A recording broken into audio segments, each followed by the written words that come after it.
ಜಮೀರ್ಗೆ ಕಂಟಕವಾಯಿತಾ ದಾವಣಗೆರೆ ದಕ್ಷಿಣದಲ್ಲಿ ಪಕ್ಷದ ವಿರುದ್ಧ ಕೆಲಸವನ್ನ ಮಾಡಿದ್ರ ಹಾಗಾದ್ರೆ ಇಂಥದ್ದೊಂದು ಗಂಭೀರ ಆರೋಪವನ್ನ ಕಾಂಗ್ರೆಸ್ನ ನಾಯಕರು ಅದರಲ್ಲೂ ಕೂಡ ಅಲ್ಪಸಂಖ್ಯಾತ ಪ್ರಮುಖ ನಾಯಕರು ಆರೋಪವನ್ನ ಮಾಡ್ತಾ ಇದ್ದಾರೆ. ಜಮೀರ್ ವಿರುದ್ಧ ಗರಂ ಆಗಿದೆಯಾ ಹೈಕಮಾಂಡ್? ಹಾಗಾದ್ರೆ ದಾವಣಗೆರೆ ದಕ್ಷಿಣದಲ್ಲಿ ಪಕ್ಷದ ವಿರುದ್ಧವಾದಂತ ಕೆಲಸವನ್ನ ಜಮೀರ್ ಅಹಮದ್ ಮಾಡಿದ್ರು.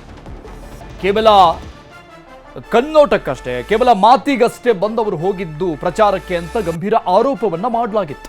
ಒಂದು ಚುನಾವಣಾ ಪ್ರಚಾರದ ಸಂದರ್ಭದಲ್ಲಿ ಜಮೀರ್ ಮತ್ತು ಜಬ್ಬಾರ್ ವಿರುದ್ಧ ಕ್ರಮ ಆಗುತ್ತಾ? ಜಬ್ಬಾರ್ ಈಗಾಗಲೇ ರಾಜೀನಾಮೆ ಕೊಟ್ಟಿದ್ದಾರೆ. ಅಲ್ಪಸಂಖ್ಯಾತ ಘಟಕಕ್ಕೆ ಅಧ್ಯಕ್ಷ ಸ್ಥಾನಕ್ಕೆ ರಾಜೀನಾಮೆ ಕೊಟ್ಟಿದ್ದಾರೆ ಜಬ್ಬಾರ್. ದಾವಣಗೆರೆ ದಕ್ಷಿಣದಲ್ಲಿ ಸರಿಯಾಗಿ ಪ್ರಚಾರವನ್ನ ಮಾಡಿಲ್ಲ, ಒಂದು ದಿನ ಮಾತ್ರ ಹೋಗಿ ಬಂದಿರುವುದು ಜಮೀರ್ ಅಹಮದ್ ಖಾನ್. ಪ್ರಚಾರದಿಂದ ದೂರ ಇದ್ದಿದ್ದು ಅಬ್ದುಲ್ ಜಬ್ಬಾರ್. ಸೊ ಒಳಗೊಳಗೆ ಈ ಬೇಗುದಿ ಶುರುವಾಗ್ಬಿಟ್ಟಿದೆ. ಎಲೆಕ್ಷನ್ ನಂತರದಲ್ಲಿ ಮತ್ತೆ ಇದು ಮುನ್ನೆಲೆಗೆ ಬಂದಿರುವಂಥದ್ದು. ಈ ದಾವಣಗೆರೆ ದಕ್ಷಿಣ ಕ್ಷೇತ್ರದ ಉಪಚುನಾವಣೆಯ ವಿಚಾರ ಸಚಿವ ಜಮೀರ್ ಅಹಮದ್ ಖಾನ್ಗೆ ಕಂಟಕವಾಗುತ್ತಾ? ಹೈಕಮಾಂಡ್ ಏನಾದರೂ ಕ್ರಮ ತೆಗೆದುಕೊಳ್ಳುತ್ತಾ? ಜಮೀರ್ ನಡೆ ಬಗ್ಗೆ ಡಿಕೆ ಬಣದಿಂದ ದೂರನ್ನ ಕೊಡಲಾಗಿದೆಯಾ? ಜಮೀರ್ ವಿರುದ್ಧ ಕ್ರಮಕ್ಕೆ ಮನವಿಯನ್ನ ಮಾಡಿಕೊಡ್ತಾರಾ? ನಿನ್ನೆ ಈ ವಿಚಾರಕ್ಕೆ ಸಂಬಂಧಪಟ್ಟಂಗೆ ಡಿಕೆ ಶಿವಕುಮಾರ್ ಅವರೇ ಮಾತನಾಡಿದ್ರು. ಅಲ್ಲಿನ ಲೋಕಲ್ ಲೀಡರ್ಸ್ಗಳ ಬಳಿಯಲ್ಲಿ ನಾನು ರಿಪೋರ್ಟ್ ಅನ್ನ ತರಿಸ್ಕೊಂಡು ಮಾತನಾಡ್ತೀನಿ, ನನಗೂ ಕೂಡ ಈಗಾಗಲೇ ಒಂದಿಷ್ಟು ಮಾಹಿತಿಗಳು ಬಂದಿದೆ ಅನ್ನುವಂತಹ ಹೇಳಿಕೆಯನ್ನು ಕೊಟ್ಟರು. ಸೊ ಅಲ್ಲಿಗೆ ಒಂದು ಕ್ಲಿಯರ್ ಆಗ್ತಾ ಇದೆ, ಏನಾದರೂ ಕ್ರಮ ಆಗಬಹುದಾ ಅಂತ.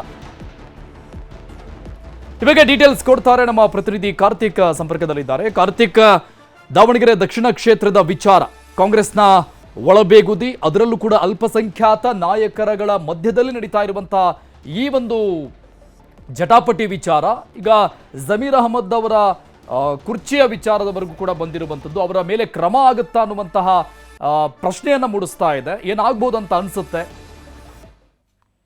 ಅರುಣ್, ನಿಶ್ಚಿತವಾಗಿ ದಾವಣಗೆರೆ ದಕ್ಷಿಣ ಉಪಚುನಾವಣೆಯ ನಂತರದಲ್ಲಿ ಕಾಂಗ್ರೆಸ್ನಲ್ಲಿ ಸಾಕಷ್ಟು ಬೆಳವಣಿಗೆಗಳಾಗಿದ್ದಾವೆ. ಅದರಲ್ಲೂ ಅಲ್ಪಸಂಖ್ಯಾತ ನಾಯಕರು ಅನ್ಸ್ಕೊಂಡಿರ್ತಕ್ಕಂಥ ಜಮೀರ್ ಅಹಮದ್ ಇರ್ಬೋದು, ಹಾಗೆ ಸಲೀಂ ಅಹಮದ್ ಹಾಗೂ ರಿಜ್ವಾನ್ ಅರ್ಷದ್ ಈ ರೀತಿಯ ನಾಯಕರ ನಡುವೆಯೂ ಕೂಡ ಒಂದಿಷ್ಟು ಅಪಸ್ವರಗಳು ಕೇಳಿ ಬಂದಿದೆ. ಪ್ರಮುಖವಾಗಿ ಈ ಒಂದು ಉಪಚುನಾವಣೆಯಲ್ಲಿ ಜಮೀರ್ ಅಹಮದ್ ಅವರು ಪಕ್ಷ ವಿರೋಧಿ ಚಟುವಟಿಕೆಯನ್ನ ಮಾಡಿದ್ರು ಅನ್ನುವಂತ ರೀತಿಯಲ್ಲಿ ಆರೋಪಗಳು ಕೂಡ ಕೇಳಿ ಬಂದಿದ್ದಾವೆ. ಇದಕ್ಕೆ ಸಂಬಂಧಪಟ್ಟಂತೆ ಡಿಕೆ ಶಿವಕುಮಾರ್ ಬಣದ ಕೆಲ ನಾಯಕರು ಹೈಕಮಾಂಡ್ಗೂ ಕೂಡ ದೂರನ್ನು ಕೂಡ ಕೊಟ್ಟಿದ್ದಾರೆ ಅಂತ ಹೇಳಲಾಗ್ತದೆ. ಈಗಾಗಲೇ ಈ ವಿಚಾರಕ್ಕೆ ಸಂಬಂಧಪಟ್ಟಂತೆ ಅಬ್ದುಲ್ ಜಬ್ಬಾರ್ ಅವರ ಮೇಲೆಯೂ ಕೂಡ ಆರೋಪಗಳು ಕೇಳಿ ಬಂದಿತ್ತು. ಅದರ ಆರೋಪ ಕೇಳಿ ಬಂದ ಸಂದರ್ಭದಲ್ಲಿ ಅವರು ಈಗಾಗಲೇ ಅಲ್ಪಸಂಖ್ಯಾತರ ಕಾರ್ತಿಕ್ ಇದ್ರ ಜೊತೆಗೆ ದಾವಣಗೆರೆಯ ಇಂಟೆಲಿಜೆನ್ಸ್ ರಿಪೋರ್ಟ್ ನಲ್ಲಿ ಏನಿದೆ? ಅರುಣ್, ಪ್ರಮುಖವಾಗಿ ದಾವಣಗೆರೆಯ ಏನು ಚುನಾವಣೆಯ ಸಂದರ್ಭದಲ್ಲಿ ಜಮೀರ್ ಅಹಮದ್ ಅವರು ಸಕ್ರಿಯವಾಗಿ ಪಾಲ್ಗೊಂಡಿರಲಿಲ್ಲ. ಅದಕ್ಕೆ ಸಂಬಂಧಪಟ್ಟಂತೆ ಒಂದಿಷ್ಟು ಅಪಸ್ವರಗಳು ಕೂಡ ಪಕ್ಷದ ವಲಯದಲ್ಲಿ ಕೇಳಿ ಬಂದಿತ್ತು. ಜೊತೆಗೆ ಅಲ್ಪಸಂಖ್ಯಾತ ನಾಯಕರು ಕೂಡ ಅಲ್ಲಿ ಜಮೀರ್ ಅಹಮದ್ ಅವರು ಬಂದಿಲ್ಲ ಅನ್ನುವಂತ ಕಾರಣಕ್ಕಾಗಿ ಒಂದಿಷ್ಟು ಮತಗಳು ಕೂಡ ಕಾಂಗ್ರೆಸ್ ನಿಂದ ಸ್ಥಾನಪಲ್ಲಟ ಆಗಿದೆ ಅನ್ನುವಂತ ವರದಿಗಳು ಕೂಡ ಇತ್ತು. ಈ ವಿಚಾರವಾಗಿ ಈಗಾಗಲೇ ಕೆಲ ವರದಿ ಅಲ್ಲಿನ ಸ್ಥಳೀಯರ ಮಾಹಿತಿಯನ್ನು ತೆಗೆದುಕೊಂಡು ವರದಿಯನ್ನು ಕೂಡ ಹೈಕಮಾಂಡ್ ಪಡೆದುಕೊಂಡಿದೆ.